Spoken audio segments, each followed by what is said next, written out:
Hello everyone and welcome back to the Witch's Garden. It's me, Spooky Bros. I am back here with another react and I'm very excited for this one. I've had a lot of people who have told me about MoreParz. They've told me about his Australia bits, how people like myself may never want to visit Australia after this, but I am also very intrigued. I want to know what I'm about to see. I want to know what creepy crawly, scary, big, meanie, big things that I'm gonna see in this. Did I really just say that? That makes sense, right? Okay. Anyway, I want to get into these. I think this is going to be a lot of fun. These are just a bunch of his more popular shorts. That's what I was told to react to. So that's what we're going to do. Australia has a lot of spiders, but recently we found a new one, because of course we fucking did. And the new one is the most certified Australia moment I've ever seen. For a bit of context, one of the several thousand spider species we are home to is the Sydney funnel web. Did that say 10,000? Did that say 10,000 different species of spiders in Australia? The deadliest spider on the planet. Because of course it's down here. Where the fuck else did you think you were going to find it? These scary looking fuckers are highly venomous and can flatline you with a bite in 15 minutes. And if you think wearing thick clothes will save you, be aware the bastards have fangs long enough to punch through shoe leather. Now, why do I bring these little nightmares up? What is the one thing worse than a spider rocking armor-piercing rounds that can send you to heaven with same-day delivery? I'm gonna guess a spider with the name of another animal in its name. A bigger spider rocking the same perk setup. That's right, Australian scientists have found a brand new species of this funnel web that is even bigger. How Fair. much bigger? Oh no. Well, the standard Sydney funnel web grows to around 5 centimetres or 2 inches. And I mean, if you're asking me, 2 inches is more than enough. 2 inches is actually fucking huge. By comparison, I mean, if you know how to use it. this is the new one. It's twice the fucking size, cunt. 4 inches of 8-legged menace to the animal kingdom. But that isn't even the best part. You see, do you know what they named this thing? Do you know what professional scientists named a supersized version of the most dangerous spider on the entire fucking planet? What? The Newcastle Big Boy. Deadly. Wait, what? What? The Newcastle Big Boy? Wait, I love that though! I love that name! He doesn't look that bad, you guys. Come on. He'll just kill me in 15 minutes or less, but I mean, it's fine. This spider on the entire fucking globe. Big Boy. Only in Australia. Wait, I love that! Oh, I love it so much! Oh, it's so... I hate it. Don't get me wrong. That thing is terrifying as hell, and I would not want to be within, like, a 30-mile radius of it. But the big boy... Australia's scariest spider is hiding a deep secret. Oh? But what is it? Well, introducing the Huntsman, native to the land down under, and the #1 cause of tourists absolutely shitting themselves on camera. Yeah. And look, in defense of said tourists, I will be the first to admit, yeah, this looks scarier than a f***ing job application. Those gangly ass legs and the hair make him look like Slender Man's testicle. Wait, that's actually really accurate! No! Oh, no! When I say I'm fine with spiders, by the way, I'm fine with spiders for the most part. If it's above my head, I will absolutely squeal like a little girl. I don't like it. Don't be above my head. I'll try to pick them up and bring them outside, but I don't think I'd ever go near and touch these guys. No. Now, as if having a negative charisma stat wasn't bad enough, I regret to inform you that the Huntsman spider grows up to 30 fucking centimeters in size, making it the largest spider on the planet by leg span and legally allowing Subway to market him as a foot long. Now, being the spider equivalent of a Ford F-150, you'd think he'd have the common decency to be slow, you know, tank build. Unfortunately, the Huntsman is fucking turbocharged. Now, it's usually at this point in the video that I would inform you that he is also highly venomous. Because Yes. it's Australia. However, that's his big secret. The Huntsman is a big sweetheart. You see, despite looking like an SCP, Huntsmen are incredibly timid, and on the rare occasion they do bite, their venom is harmless. In fact, seeing one of these bad boys in your house is a blessing in disguise, because if you see a Huntsman in your home, I guarantee you won't see any annoying ass flies or mosquitoes because he's eaten them. You see, he understands he's big enough that he should be paying rent, and so he contributes to the household in pest control. I'm okay with this, I personally actually. have had one of these bad boys as an 8-legged roommate, and I can tell you they're pretty good company. Except for the part where they cause car crashes. What? Yeah, Wait. you see, huntsmen like to hide in tight spaces and cracks, Oh. and they do it by flattening out their body to fit into the gap. Now, in the house, that usually means you'll just find them behind a painting, but Oh, but if you're in a flying car. down the highway at 110k an hour and decide to flip down the sun visor because God is trying to flashbang you, yeah, they like to sleep in there and you've just dropped one into your lap. Now, whatever you do, don't panic or you're going to crash the...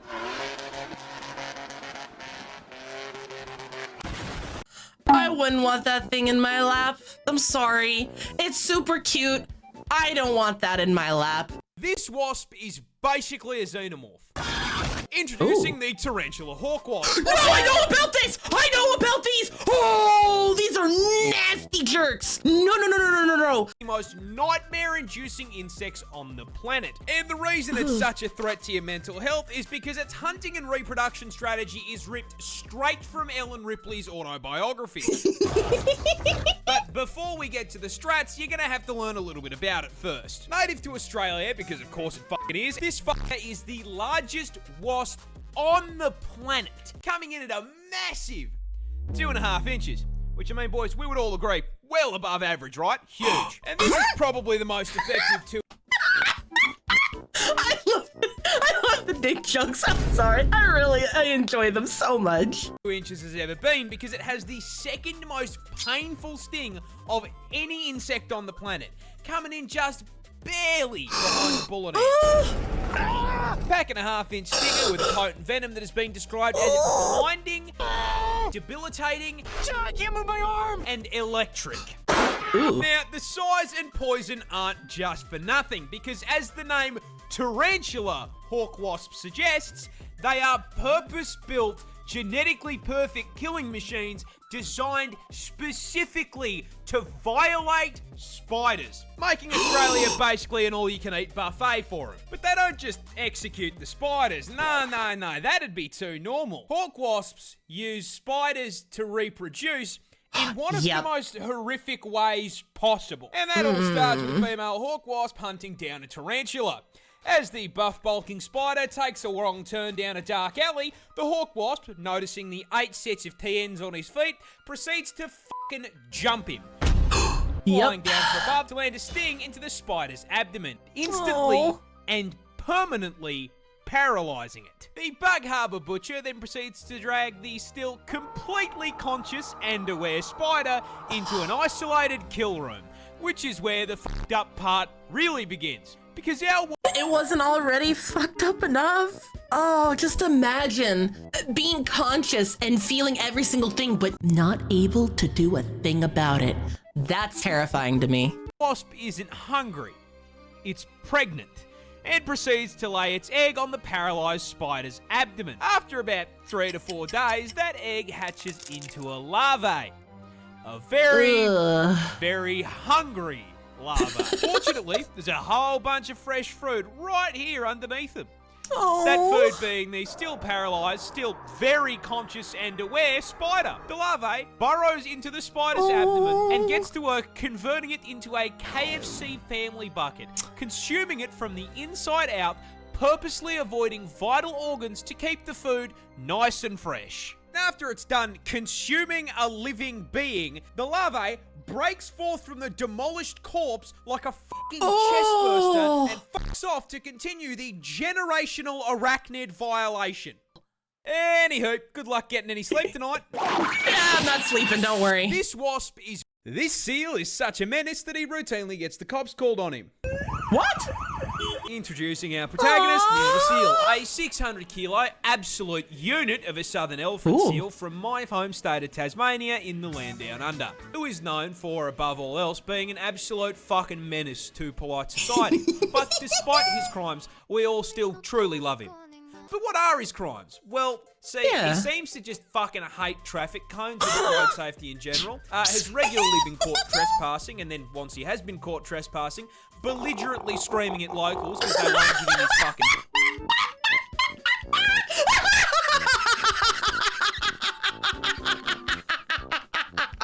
Oh no! Neil being a menace to me. Oh my God, no. If he came up to me and just started yelling at me, I'd be like, yep, I probably deserve this one way or another. Do I know what it is in that moment? Absolutely not. Do I deserve it? 100%. Fish, and has been known to just block roads by plopping his fat ass down directly in the middle of it. However, hands down, the funniest shit he has ever done was just straight stopping this random lady from going to work. I shit you not. This motherfucker crawled out of the ocean, up the beach, crossed the road, absolutely fucking bodied this woman's poor letterbox, and then proceeded to plant himself directly in front of her fucking car. She was then unable to go to work because this half-ton beefcake was camping her driveway for so damn long. Local news had time to drive out to her house and cover the fucking story. I love it! Oh my God, I love it so much! Neil, you're a true gem. Oh no! Now, this is a lot of menace for a single seal to cause. But the funniest part of this is, old mate isn't even fully grown. He's like What? 5 years old. If you think he can fuck things up now, wait until he's nearly 2 solid-ass tons of blubber and takes issue with the wall of your house. I do not think that seal damage is covered on my fucking insurance plan, dude. I really need an edit of Neil the Seal replacing like King Kong or Godzilla and just destroying a city. I need this in my life, thank you.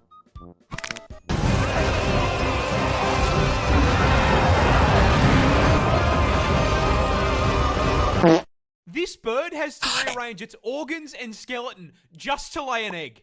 This What? cute little guy is the Kiwi It's a bird, kiwi, a yeah. species of ratite native to New Zealand this time, and the absolute poster child for getting cucked by evolution. You see, this walking Did someone say cuck? featherball is actually directly related to the emu, ostrich, and cassowary, Oh. being a member of the same family of flightless birds. However, there is a problem. You see, the rest of the Kiwi's bloodline actually looked up a build guide before picking their stat spread, and as such made sure to trade the whole flying thing for something useful. With all of his cousins specking into speed, size, and some kind of offensive capability. So that leaves the question, what did the Kiwi pick to make up for not flying? It's cute. Absolutely f***ing nothing. Kiwis are tiny in comparison to their relatives, coming in at only 4 kilos in weight and 50 centimeters tall. This is because Kiwis evolved largely on an island with no natural predators, so they downsized and traded out the knife feet and bloodlust for just being a little guy with a good attitude, which honestly worked pretty well for them, until the British did British things, and now they have to deal with cats and dogs trying to eat them. And considering this build was not designed for PvP, they have been clapped so hard by invasive species that they are now unfortunately an endangered animal. But getting shafted by the British is just the beginning of the generational violation of the Kiwi. Because these poor feathered fruits can't even reproduce without getting f***ed over. You see, the Kiwi bird's cousins are famous for laying huge eggs. I'm talking hit your protein macros in one meal-sized eggs. And you would think that is because they are large. And you would be wrong. Because their vertically challenged cousins have to lay eggs the same size. A Kiwi bird lays eggs What? 20% the size of their body. With the egg being so bloody large, it rearranges their internal organs and stretches their... What? This is gonna sound really bad, but you can just go slice a kiwi open, and more often than not, you're gonna probably it's gonna leak out egg yolk.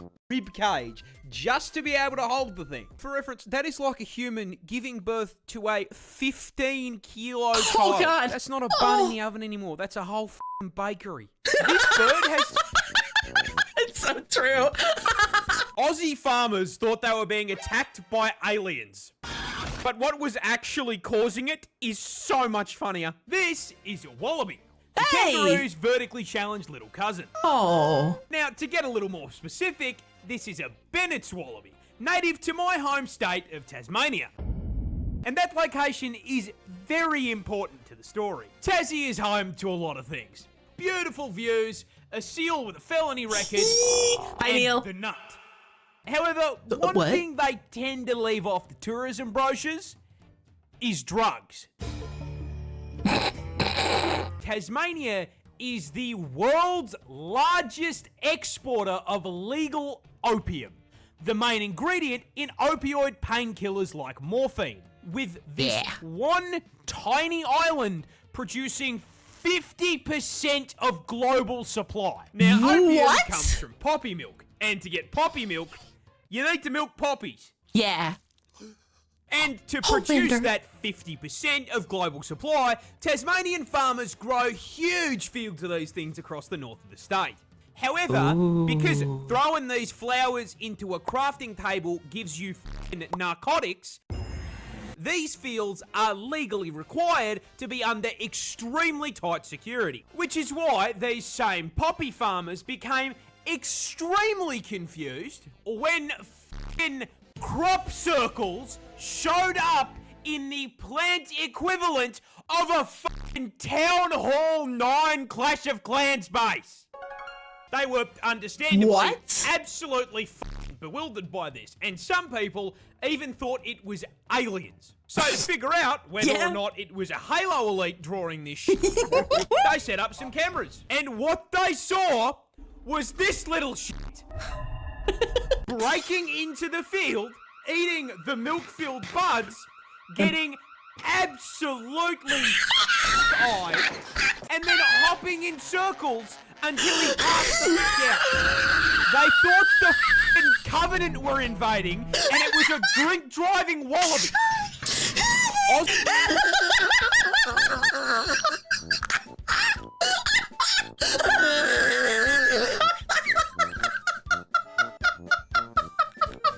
Oh my god, I love the wallaby. Oh my goodness, that's so good. Hopping around at the speed of sound, just high off the rocker. It's so funny. I would pay good money to watch the video footage of that. This isn't a spider. No? It's a snake. Wait. Introducing the Iranian spider-tailed horned viper, as the name suggests, native to Iran, and you are all probably wondering why the f*** this snake has decided to attach a cosplay of the average Australian resident to his tail. Oh, that is his tail! The answer is food. You see, every known snake species is a predator. Some eat Bambi, others eat Remy, and the spider tail, not unlike myself, absolutely fucking loves KFC. But the birds famously tend to fly. And last I checked, nope. I see why you guys like MoreParz a whole lot. I resonate so well with his jokes. Ropes don't have wings. So, how did this viper get his zinger box? The answer is, again, food. You see, birds eat insects, and the spider tail knows this. So, rather than trying to chase his prey down, this lazy fucker has evolved the evolutionary equivalent of DoorDash. You see, when a viper feels like a meal, it'll start the hunt by finding a nice rocky outcrop to curl up on like a couch. And due to the camouflage on his scales, this snake becomes practically invisible. Once he's nice and cozy, he begins to slowly wiggle his tail back and forth in front of his face, perfectly mimicking the motion of an insect. Think of this as him placing his Uber Eats order. Meanwhile, up in the air, our undercooked chicken tender is flying around when, holy shit, a free meal! What a delectable bug, just sitting there on that rock. That's so creepy. How scarily accurate he's moving his tail. Oh my god! And so, Tweety Birdie swoops down to grab himself an insect-happy meal. And just as he's about to reach his meal... Womp womp. This is Australia's most common snake. And that's quite a problem, because it's also one of the world's deadliest. Introducing the eastern brown snake, native to quite literally every state in the land down under. They look unluckily smooth. for us, this asshole has earned himself a silver medal in the Note Rope Olympics venom category, coming in second place for the most venomous snake in the world. It is worth noting that third and first place are unsurprisingly also both held by Australian snakes. Of because course. God hates us. However, unlike first and third, the toxic middle child here is a far larger problem. Because, putting it lightly, he's a cunt. The Eastern Brown is... Okay, real quick. He looks so smooth. He looks fun to play with. I hate saying that, but he looks like it'd be fun to run my hand over his scales. He looks super smooth. one of the most territorial species of snake in the world, which is a scientific way of saying they operate on the US home defense philosophy. If you dare put a pinky toe onto this guy's property, he will bite your ass, injecting you with a hemotoxin that can send you to heaven via blood clot in under 30 minutes if left untreated. Ooh. But hey, stay off his property and he'll leave you alone. Right? Okay. Yeah, one problem. His property is your property. Oh.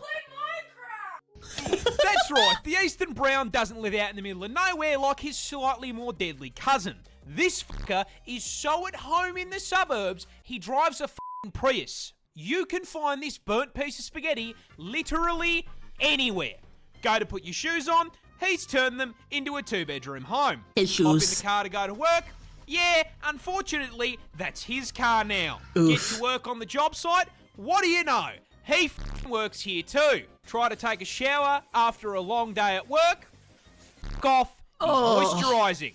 You can't even take a shit in the comfort of your own home without running the risk of the dunny being occupied. In fact, these bastards are so omnipresent that out of the 200 species of snake in the country, this ginormous asshole makes up 60% of snake bites. What? What a cunt. Guardian of the This bowl. is I hate to say it, he looks harmless. I could go pet him, right, guys?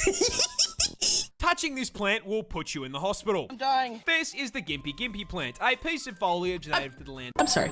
What was that name? This is the gympie-gympie plant, a piece of foliage native to the land down under. And surprising no one, not only is the thing venomous, it is in fact the most painful plant on the planet. Because yeah, no, What? of course, man, even the fucking leaves down here have a problem with me. Growing in the rainforests of northern Queensland, these hell bushes are covered in tiny hairs that upon closer inspection aren't hairs at all and are actually thousands of hypodermic needles waiting to stab you and break off inside your skin if you so much as brush them. Once inside you, these needles will inject you with, I am not kidding, neurotoxin and cause absolutely excruciating pain.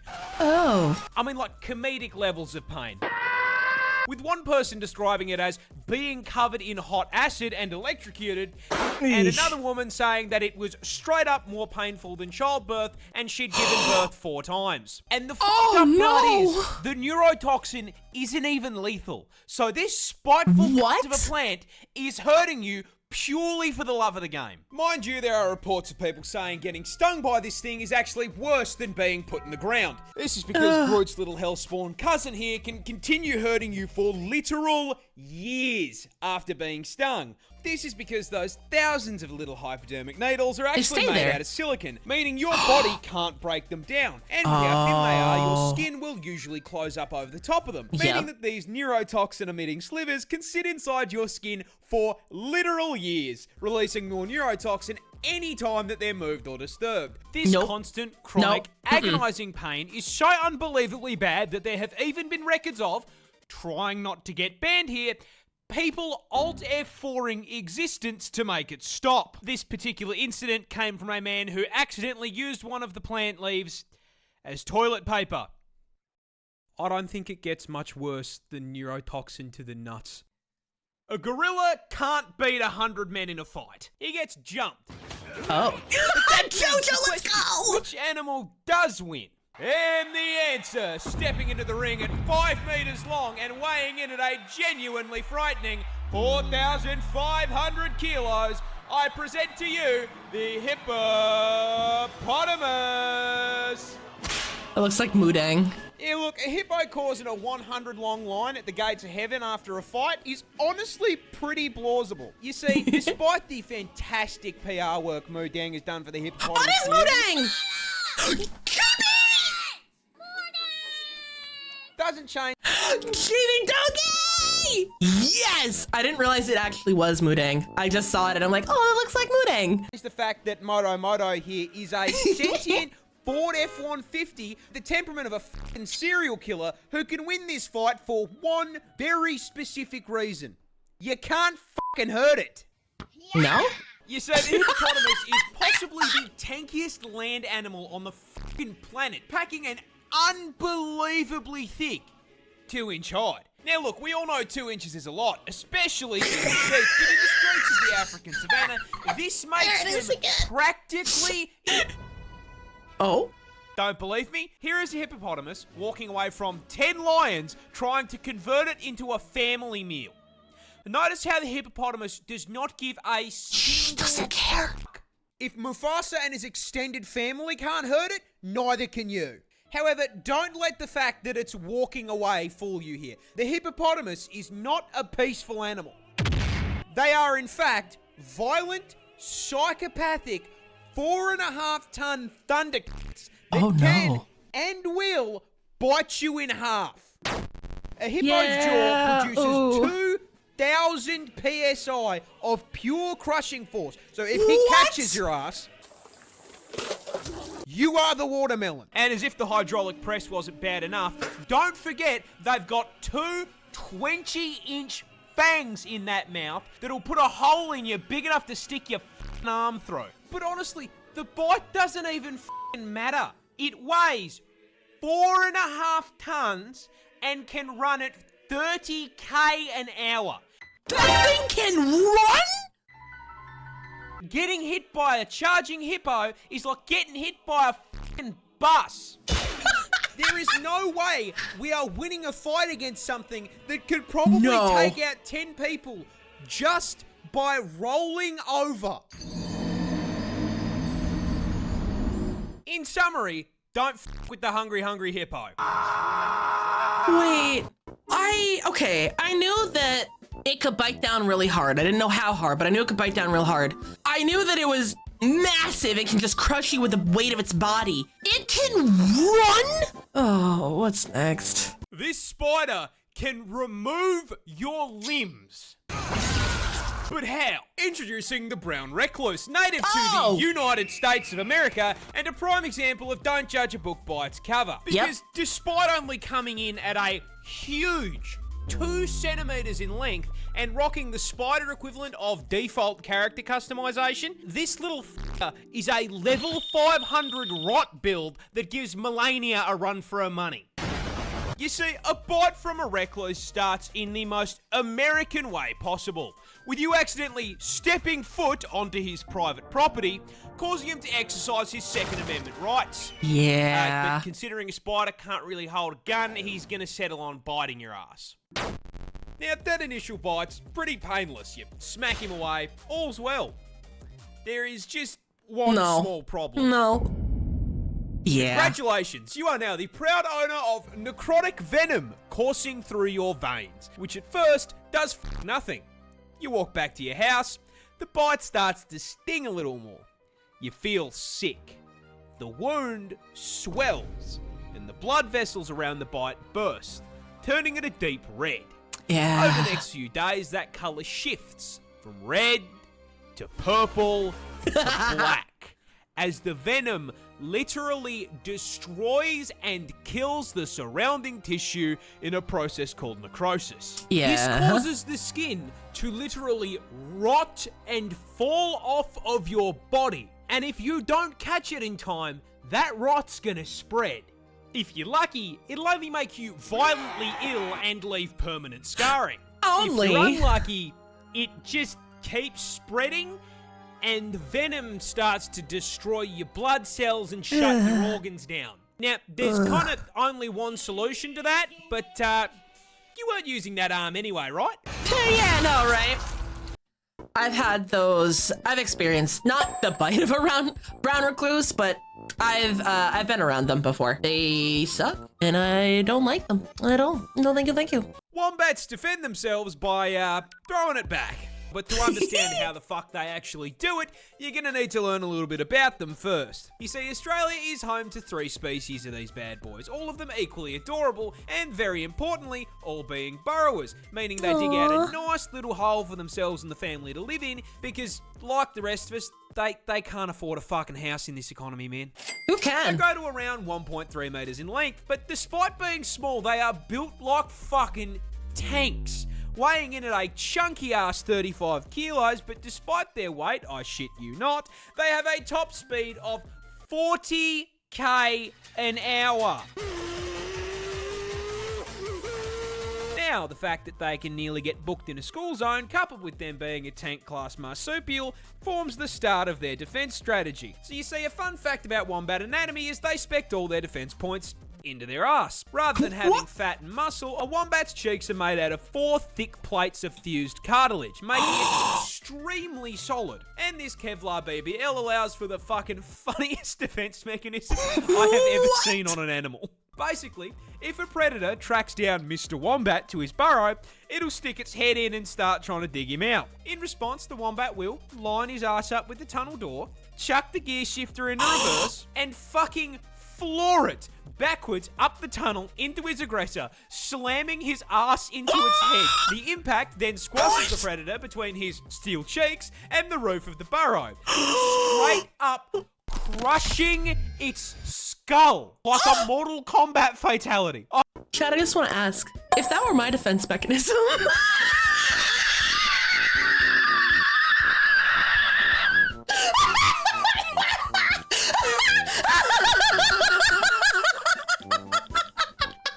How many people want to go out by fucking steel-ass cheeks? I want to hug a wombat. Is that allowed? Can I hug a wombat? I know nothing about them. Now I want to know everything. I'm gonna end it on that happy note, though. MoreParz. First off, I love your voice. Your voice is mwah, chef's kiss. Beautiful. Amazing. It tickles my ears in a good way. I love the way that he goes about doing his memes. I love the silly dick jokes. I can't help it. I love that. That's my kind of humor. I'm sorry. I definitely want to watch more of these in the future. And if you guys have anything else you want me to react to, please let me know.